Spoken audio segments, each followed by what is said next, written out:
আসসালামু আলাইকুম। আমি আপনার যে গত ২ দিন যাবৎ সচিবালয়ে আগুন লাগা নিয়ে একটু কথা বলতেছিলাম। হ্যাঁ, আজকেও বলছি, কালকেও বলছি, গতকালকেও বলছি। তো আজকে এটার তদন্ত রিপোর্ট প্রকাশ হচ্ছে। আমি একটু আগে আজকে দুপুরেও বলছি যে কালকে রাতেও বলছি যে এটার তদন্ত রিপোর্টটা মনে হয় প্রকাশ হয় নাই। তো হয় নাই, আজকে প্রকাশ হয়েছে আর কি। এনিওয়েজ, আমি মানে প্রেক্ষাপটে আসি। সেটা হচ্ছে সরকারের যে প্রেস সচিব আছে শফিক সাহেব, উনি বলতেছে যে ভিতরে তেমন কিছু পুড়ে নাই, শর্ট সার্কিট থেকে আপনার এটা হয়েছে। আর হচ্ছে উনি না, তদন্ত ১০-১২টা তদন্ত কমিটি তদন্ত করছে, ওরাও বলছে যে শর্ট সার্কিট থেকেই হয়েছে। এবং আগুনটা আস্তে আস্তে একজন মুরব্বী টাইপের একটা বয়স্ক লোক, কোন তদন্ত সংস্থার আমি জানি না, তো উনি বলতেছে যে আগুনটা আস্তে আস্তে লাগছে, এখানে ৭-৮ মিনিটের মতো স্টে করছে, এরপর আস্তে আস্তে স্পিড আউট হয়েছে। কিন্তু একটা কোশ্চেন থেকে যায়, স্পিড আউট হলে তো আগুন মনে করেন যে মানে এই পাশ আর ওই পাশ থেকে ধরে মাঝখানে সবটাও ওইটাও পড়তো। তো আমি শফিক সাহেবের কথার বক্তব্য সূত্র ধরে বলি, তো উনি দেখেন ভাই, আমি ২ দিন যাবৎ আপনাদেরকে একটা কথা শোনাইতেছিলাম, ওইখানে একটা কুকুর পাওয়া গেছে। হ্যাঁ, কুকুরটা মারাও গেছে।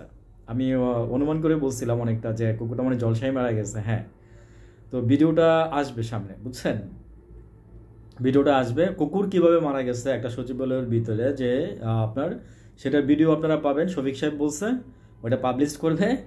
আর হচ্ছে আপনারা আরেকটা ভিডিও পাবেন আপনার কিভাবে আগুনটা লাগছে, যে ওইটাও আপনারা পাবেন ওই সিসি ক্যামেরার ফুটেজে।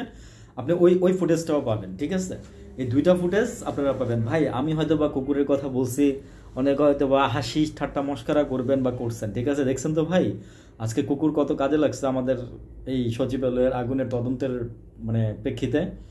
ইদানিং পাশাপাশি আরেকটা নিউজ বের হয়েছে আজকে, সেটা আমরা কোনোদিন শুনি নাই ওইভাবে। হ্যাঁ, যে সচিবালয়কে ২০ সালেই সচিবালয়কে আপনার পরিত্যক্ত ঘোষণা করা হয়েছে, ঠিক আছে? তো তখন নাকি আপনার যে সোয়ারেজ লাইনের মানে মানে অনেক প্রবলেম, আপনার ইলেকট্রিসিটির প্রবলেম, সোয়ারেজ লাইনের নিচে দিয়ে পানি যায় না, এটা প্রবলেম।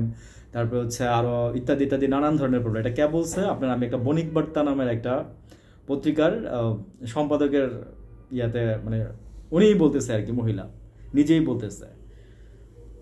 তো আমার একটা জিনিস বোধগম্য না যে এই সময়ে আইসা এই তদন্ত রিপোর্টের সাথে এটাও প্রকাশ হইলো বণিক বার্তার, ১ নম্বর। আর ২ নম্বর হচ্ছে যে আপনারা ২টা ফুটেজ পাবেন। আমরা ফুটেজ ফ্রেস করতেছি না ভাই, আমরা ফুটেজ দেখবো হচ্ছে ভাই বাইরে ভিতরে বাইরে কে ঢুকছে ওই সময়ের মধ্যে, ঠিক আছে? এটার ফুটেজ দেখতে চাইতেছি আমরা।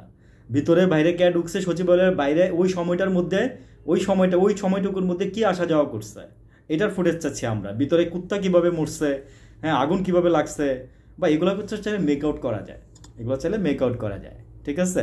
ওকে, আমি আমার ওপিনিয়নটা দিলাম আর কি। আল্লাহ হাফেজ, সবাই ভালো থাকেন। আসসালামু আলাইকুম।